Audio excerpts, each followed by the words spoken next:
सो hi everybody. आज Monday है और डेट शायद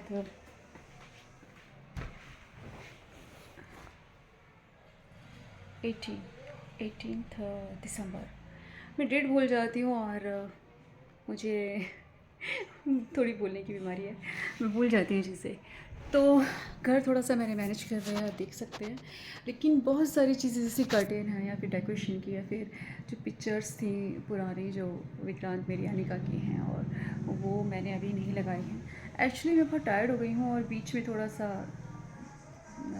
हेल्थ इश्यूज़ आते रहते हैं। माइग्रेन प्रॉब्लम तो वो बहुत बड़ी प्रॉब्लम है मुझे, क्योंकि जब भी होता है लॉन्ग टाइम के लिए होता है और माइग्रेन मेरी बहुत बड़ी प्रॉब्लम है। लेकिन इस बीच मुझे जब टाइम मिला तो मैंने काफ़ी अच्छी गज़लें लिखी हैं और सब कुछ मैंने आरती से शेयर किया है, उसको सुनाए हैं। तो वो बहुत अच्छे, she is very wise and उसको इन चीज़ों का शौक़ भी है और पता भी है। तो जब भी मैं कुछ अच्छा लिखती हूँ तो मैं आरती को सुनाती हूँ, और वो अगर हाँ बोल देती है कि बहुत अच्छा है या खूबसूरत है तो मुझे अच्छा लगता है, क्योंकि उनको ये चीज़ें अच्छी भी लगती हैं और वो मुझे बोलती हैं कि आपने बहुत अच्छा लिखा है। और वो मुझे राहत फ़तेह अली राहत जी एक शायर हैं, उनसे मिलाती है। मैं बहुत कुछ उनके बारे में जानती तो नहीं हूँ, लेकिन मैं उनको जब सुना है तो बहुत अच्छी शेर व शायरी करते हैं, और फ़िल्मों में भी अक्सर उनके गाने हैं। जैसे एक दो गाने मुझे पता है कि तुमसा कोई प्यारा कोई मासूम नहीं, जो मैं लगभग डेली सुनती हूँ, क्योंकि मुझे म्यूज़िक सुनने का बहुत शौक़ है। It's big therapy for me, क्योंकि आप अगर म्यूज़िक सुनते हैं तो स्ट्रेस से बाहर आते हैं, एक खूबसूरत एहसास से गुजरते हैं। और क्योंकि मैं एक शायर हूँ, राइटर हूँ, तो मुझे अच्छे गाने सुनने का, म्यूज़िक सुनने का बहुत शौक़ है। मुझे पुराने गाने बहुत पसंद हैं, और राहत जी जो शायर हैं, उनकी ज़्यादा शेर व शायरी तो मैंने नहीं, लेकिन जितनी भी आती रहती हैं रील्स वगैरह में, बहुत अच्छी शेर व शायरी है उनकी, और बहुत डीप होती है और दिल को छूने वाली होती है। और दिल से ऐसा लगता है कि किसी ने दिल से निकले हुए जज्बात को कलम बंद कर दिया है। तो एक्चुअली मैं कभी सोचती नहीं हूँ, जो मेरे दिल में आता रहता है। जैसे मैं बैठी हूँ और मेरे अंदर कुछ चल रहा है तो मैं फ़ौरन एक पेपर और पेन लेकर उसे लिख देती हूँ। ये शुरू से ही मुझे शेर व शायरी लिखने का शौक़ था, बचपन से ही, और स्कूल कॉलेज से ही था। एंड थोड़ा अब टाइम मिला है, जब भी मुझे टाइम मिलता है तो मैं उसे कलम बंद कर देती हूँ, पेपर पे लिख देती हूँ। तो काफ़ी मुश्किल टाइम रहा है। कुछ पिछले मंथ्स का त्यौहार भी पड़े थे, और ये और वो, फिर इसमें रिपेयर हुई थी, थोड़ा सा चेंज हुआ था। फिर वाइट वॉश के बाद में मुझे बहुत स्ट्रॉन्ग एलर्जी हो गई थी, क्योंकि मुझे जब भी पुताई वगैरह होती है तो एलर्जी हो जाती है। एंड काफ़ी सेंसिटिव हेल्थ है मेरी, कि मुझे हर चीज़ का ध्यान रखना पड़ता है। बहुत सारी चीज़ों से मुझे एलर्जी की प्रॉब्लम है। तो अब थोड़ा सा मुझे घर ठीक ठाक लग रहा है, लेकिन फ़र्नीचर मुझे अभी चेंज करना है। पुराना फ़र्नीचर पड़ा हुआ है, थोड़ा तो चेंज हो गया है, थोड़ा सा चेंज करना है। जब तक मैं इस घर में रहती हूँ तब तक इसे थोड़ा ठीक ठाक बनाना है। हालांकि मेरा एक ड्रीम है कि मेरे पास एक बहुत बड़ा घर हो, और उसे एक खूबसूरत फ़र्नीचर, खूबसूरत चीज़ों से, या बहुत ही खूबसूरत तरीके से मैं उसे सजाना चाहती हूँ। I am not satisfied, this is बहुत छोटा घर है, पुराना घर है। मुझे एक नया और बड़ा और ग्रांड घर चाहिए, मेरी विश है। क्योंकि मैंने हमेशा सोचा था कि मेरे पास एक बड़ा मकान होना चाहिए और अलग अपना हो, उसकी हर चीज़ आपकी अपनी हो। लेकिन जब तक आप यहाँ रहते हैं, ठीक है, वेल एंड गुड, तब तक इसे, जहाँ रहते हैं उसी जगह को भी खूबसूरत बनाना चाहिए। एंड ठीक है अभी, बट मैं चाहती हूँ कि मेरे पास बहुत बड़ा अलग घर हो और बहुत खूबसूरत फर्नीचर होना चाहिए। इसलिए मैं यहाँ ज़्यादा कोई ख़ास काम करती नहीं हूँ, जो है ठीक है, सेटिस्फाइड है। और मुझे मुझे यकीन है जल्दी मुझे एक अलग और बड़ा घर भी मिल जाएगा, मुझे ऐसा लगता है। खैर, हर एक लड़की का सपना होता है और होना भी चाहिए। सपने ज़रूर होने चाहिए, पूरे हो ना हो, लेकिन सपने ज़रूर देखो। चाहे छोटे देखो, बड़े देखो, चाहे पूरे होने वाले देखो या ना पूरे होने वाले देखो, लेकिन जब सपनों में रहते हैं तो वो दुनिया, वो खूबसूरत एहसास होता है।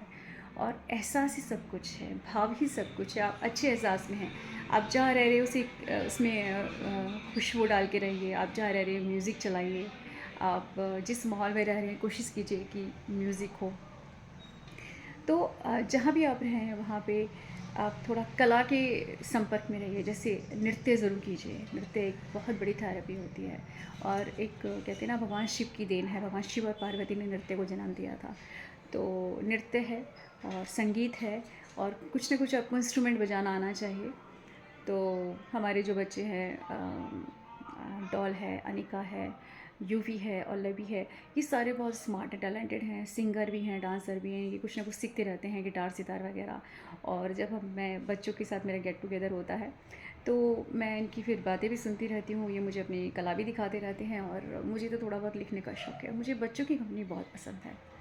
और डॉल तो एक बहुत अच्छी सितार गिटार बजाती हैं, बहुत अच्छा गिटार बजाती हैं डॉल।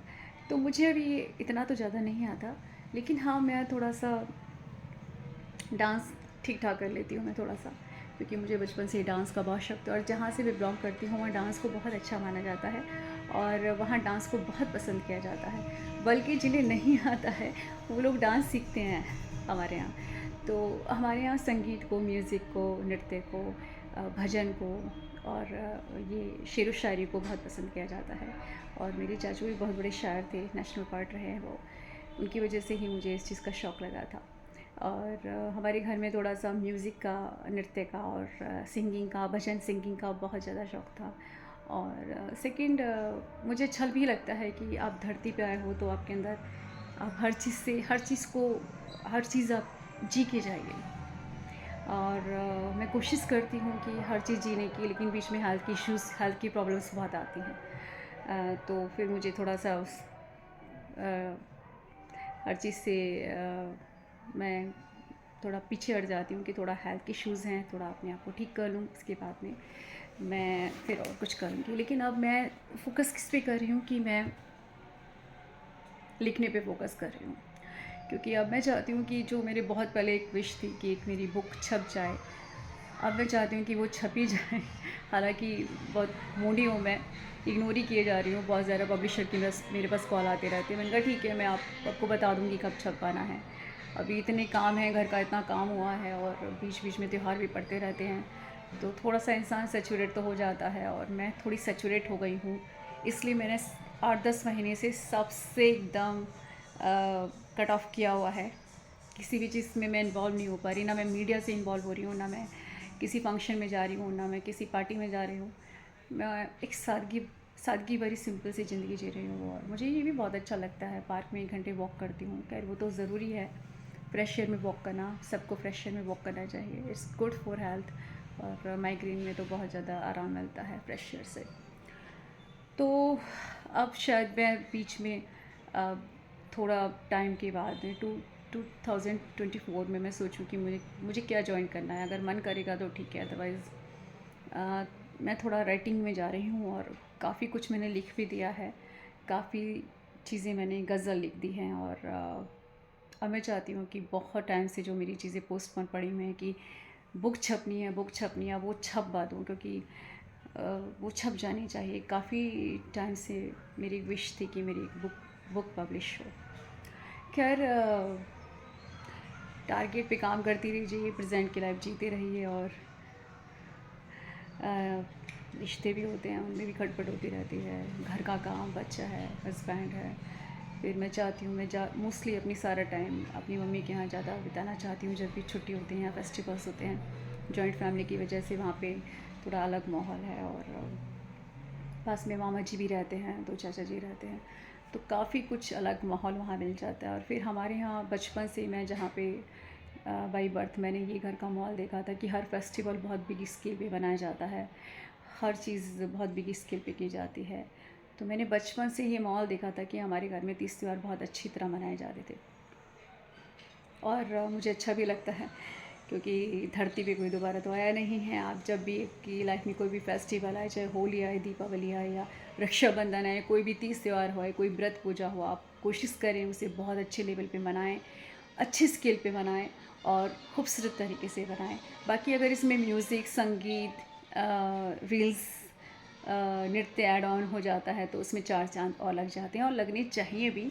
और कोशिश कीजिए कि आप हर तीज त्योहार के रील्स बनाएं, वीडियोस बनाएं, पिक्स क्लिक करें, ताकि वो खूबसूरत यादें बन के आपकी ज़िंदगी में के साथ चलती रहें। और जब आने वाली जनरेशन हमें देख पाए, या हम भी जब 60-70 के हो जाएंगे, इफ़ हम अलाइव रहे, ज़िंदा रहे, तो हम अपने आप को देख पाएंगे कि हम ऐसे दिखते थे, ऐसे लगते थे, या ऐसे हम तीज त्यौहार मनाते थे। तो मैं तो चाहती हूँ कि हर इंसान को हर फेस्टिवल अपने दम पर मतलब अच्छे से मनाओ, अच्छे से सेलिब्रेट करना चाहिए, खूब इंजॉय करना चाहिए, खूब अच्छे गेटअप लेने चाहिए, खूब वीडियोज़ और पिक्स बनाने चाहिए, ताकि वो ज़िंदगी को खूबसूरत बना सकें। बाकी काम है, काम चलता रहता है, घर का काम, बाहर का काम, ये सब तो सारी ज़िंदगी चलेंगे। आप इस ज़िंदगी में खूबसूरत रंग भरिए, और बाकी ईश्वर ने जो भी आपको टैलेंट दिया है, चाहे वो सिंगिंग का है, डांसिंग का है, या फिर आप एक्टिंग अच्छा करते हैं, लिखते अच्छा हैं, या कोई भी आप पेंटिंग अच्छा करते हैं, आप इस चीज़ को कंटिन्यू करिए अपने काम के साथ में। बाकी ज़िंदगी है, चलती रहती है, चलती रहती है, और चलनी चाहिए भी। सुख दुख आते रहते हैं, और ये तो किस्मत की बातें हैं, ये तो जीवन की यात्रा है। जीवन की यात्रा में सारी चीज़ें होती हैं, सुख दुख, आना जाना, लड़ाई झगड़े भी होते रहते हैं। कई बार आपका मूड बहुत ख़राब होता है, कई बार आपका मूड बहुत अच्छा होता है, कई बार आप बीमार पड़ते हैं, कई बार आप एक अलग माहौल में होते हैं, कई बार भक्ति में होते हैं, कई बार आप एक अलग से जोन में होते हैं। तो मेरा मानना ये है कि जब भी आप थोड़ा सा, आपको लगे आप थोड़ा सा नहीं आप झेल पा रहे हो आप रूटीन ज़िंदगी को, तो आप चेंज लीजिए। आप किसी मॉल में चले जाइए, फ्रेश एयर में पार्क में जाके वॉक कीजिए, जगह चेंज कर दीजिए, कहीं घूमने चले जाइए। तो आप इनमें से कोई भी काम करेंगे तो आपका जगह चेंज होते ही आपका मूड चेंज हो जाएगा। मैं आपसे लॉन्ग बातें इसलिए करती हूँ कि हर इंसान की ज़िंदगी स्ट्रेस से भरी हुई है, तकलीफ़ों से भरे हुए है। आजकल एक आम चीज़ें हैं कि लोगों को हेल्थ इश्यूज़ बहुत रहते हैं, मूड बहुत ऑफ रहता है, लोगों की लाइफ में स्ट्रेस बहुत है, करियर को लेके, घर को लेके, बच्चों को लेके, हस्बैंड को लेके, या फिर सबकी लाइफ एक स्ट्रेस से भरी हुई है। मैं खुद बहुत सारा स्ट्रेस फेस करती हूँ, हेल्थ इश्यूज़, फैमिली के, बच्चे के, करियर के, सारे मैं एकदम फेस करती हूँ। लेकिन मैं चाहती हूँ कि हर इंसान, ठीक है आप फेस कर रहे हो, आपके लाइफ में ये प्रॉब्लम है, इसके साथ में आप कोशिश करो उससे रिकवर होने की, जल्दी से जल्दी आप कोशिश करो, आप अपने आप को खुश रखो, म्यूज़िक सुनिए, डांस कीजिए, पार्क में जाके फ्रेश एयर में वॉक कीजिए, मॉल में चले जाइए, वहाँ देखिए नई नई चीज़ें, या फिर फेयर्स लगते हैं वहाँ चले जाइए, कोई बुक पढ़ लीजिए, कोई पुरानी मूवी, मुझे पुरानी मूवीज़ देखने का बहुत शौक है। अभी मैंने एक पुरानी मूवीज़ थी जहाँ नूरजहाँ, एंड एक बहुत अलग सी मूवी थी प्राण की Jungle Mein Mangal, that was very nice funny movie. And एक उपहार मूवी थी राजश्री की, बहुत ही अच्छी मूवी थी, और सबको ये मूवीज़ देखनी चाहिए। मुझे पुरानी मूवीज़ देखने का बहुत शौक़ है। तो मैं तो जब भी मुझे लगता है कि मैं बहुत स्ट्रेस में हूँ, मेरा मूड बहुत ख़राब है, तो मैं जगह चेंज कर देती हूँ। और सभी को मैं ये एडवाइस इसलिए कर रही हूँ क्योंकि कौन कब धरती से चला जाता है किसी को नहीं पता, किसी की आयु कितनी है किसी को नहीं पता, कोई कब तक यहाँ पर है किसी को नहीं पता।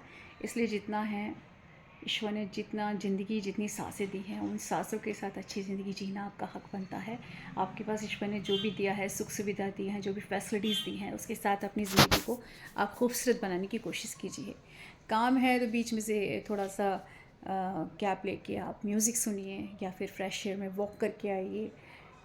मेरे हिसाब से अपनी ज़िंदगी में रंग भरना आपके हाथ में होता है, और हर इंसान अकेला है, हर इंसान तन्हा है, और हर इंसान को अपनी ज़िंदगी को खूबसूरत खुद बनाना चाहिए। लेकिन हमेशा आप देखिए कि आपके परिवार को, आपको, और किसी तरह का कोई नुकसान ना पहुँचे।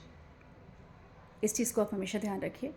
और मैं हमेशा ख़ासतौर पे लड़कियों से कहना चाहूँगी कि आप जो भी काम करें अपनी सिक्योरिटी के साथ करें, अपनी मान मर्यादा के साथ करें, और अपने परिवार की, अपनी इज़्ज़त को ध्यान में रख के करें, क्योंकि ये बहुत ज़रूरी चीज़ है। तो कभी भी आप किसी चीज़ में किसी भी फील्ड में जाएं तो आप सिक्योरिटी साथ रखें, परिवार का साथ में ठीक रखें और अपने प्रिंसिपल्स को साथ में रख के काम करें, ये मेरा मानना है। और बाकी हैव ए नाइस डे। मैं लॉन्ग गुफ्तगू आपसे इसलिए कर रही हूँ क्योंकि मैं ज़िंदगी में बहुत चीज़ों को फेस करके यहाँ पर इस मुकाम पर आई हूँ कि मैं कुछ बोल सकती हूँ, कुछ बातें कह सकती हूँ आपसे। तो मुझे लगता है कि मुझे कहनी चाहिए, क्योंकि अगर किसी के कहने से या किसी के सुनने से किसी एक इंसान की ज़िंदगी भी बदल जाती है तो ये बहुत बड़े पुण्य की बात होती है। नमस्कार।